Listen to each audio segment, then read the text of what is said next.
What's up, everybody? This is Scott. Welcome back to another video. In today's video, I'm discussing the top 3 or 4 things that Google fixed. Google finally did it. They fixed my Pixel and any issues that I was having coming back from the December release. That was kind of a disaster. Then I talked about it in previous videos. They also fixed some of the things that was wrong with the Pixel way back in November as well. But some of the biggest things that they fixed are the things that I'm discussing in this video right now. So let's just jump straight into it.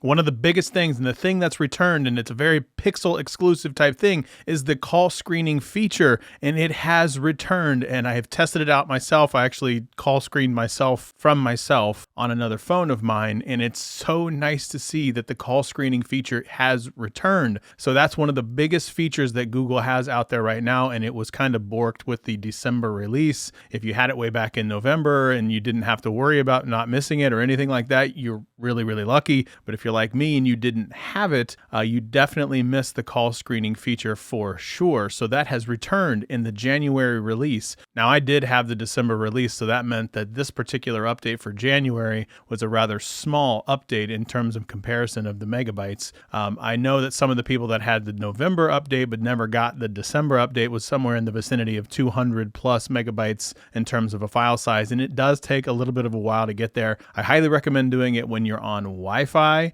It's a little bit better when it's on Wi-Fi, not necessarily when it's on 5G or anything like that. I just have trust issues as it relates to that. So if you have a chance to wait until you're on Wi-Fi for the January update, I highly recommend doing that. It does, even if it's a small update, take somewhere around a half an hour. So you can still use your phone and things like that when it's updating. And I highly recommend letting your phone fully cook itself into the January update. So I'm cutting in from the editing room floor. I realized that I forgot one of the biggest things that's gotten actually markedly better, which is the fingerprint scanner. I can tell you right now that the fingerprint scanner has gotten absolutely better, no question about it.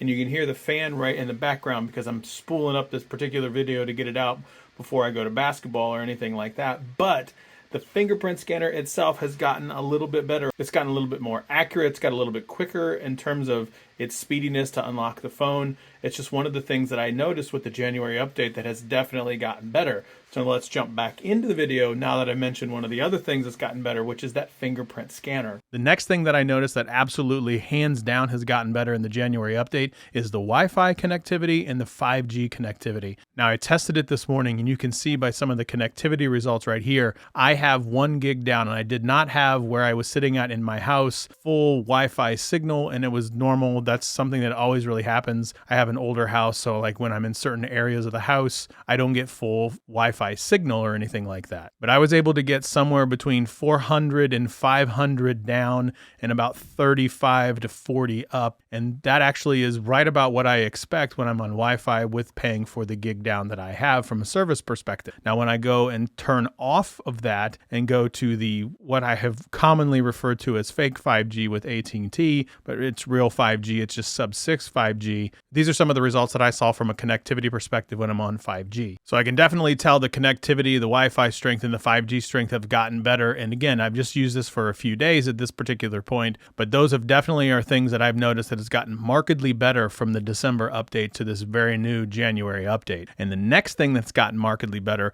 is the battery life seems to have improved quite a bit for me, at least. Not to say that the battery life was poor from before, but I would normally, with heavy use, I'd be somewhere in the vicinity of 70-ish% by early afternoon. At the time of this recording, I'm at about 83%. So that means that I've used it slightly less, I guess you could say, than I normally do, but boy, not by a whole lot less, because I was doing TikToks and Instagram Reels and YouTube videos this morning. So I'd had a lot of screen on time as it normally relates to something where I'm normally just kind of plowing through work emails and stuff of that nature. But the battery life seems to have gotten a little bit better or a little bit more stable on this January release, which is also another welcome thing to have. Now, a couple other things that I noticed as kind of little bonus extra things is the double tap from a power perspective perspective on the camera. It does seem to be a little bit faster than it was in the December release, that's for sure, because what used to be is double tap, the screen goes dark, and then the camera comes on. It's now double tap, the screen vibrates for just a particular, like a quick second, half a second, and then immediately goes straight into the camera. So I can see that that's also gotten markedly better from the December release. And last but certainly not least is the quick tap on the back. The quick tap on the back absolutely has gotten better compared to where it was, because I felt like I had to constantly tap, tap, tap, tap, tap on the back in order for that particular thing to register to pull up the Google Assistant. But there is no question at all that the tap on the back has gotten definitely better from this January update. So that is something that is also very, very welcomed, because I, for one, particularly miss squeezing the Pixel and getting the assistant, but the tap on the back is something that I got used to, but it became so difficult to know if it was going to register, especially with a case on, that I kind of got used to just opening up the phone and using the assistant button at the bottom. However, I can say right now that this has definitely gotten markedly better because I have a case on the phone at all times. I tried it out this morning. The double tap seems to work on the back, no question at all, and it worked every single time for me. So that is something that has definitely gotten better as well. So this is just a quick video to talk to you about the things that I believe were fixed in the January update. Let me know in the comments below if you're experiencing any type of difficulty when it comes to the Pixel 6 update, or if your Pixel has gotten markedly better from the January update. So that's it. That's all I have. Thanks for watching. And as always, like, share, subscribe, thumbs up, leave a comment below. See you next time.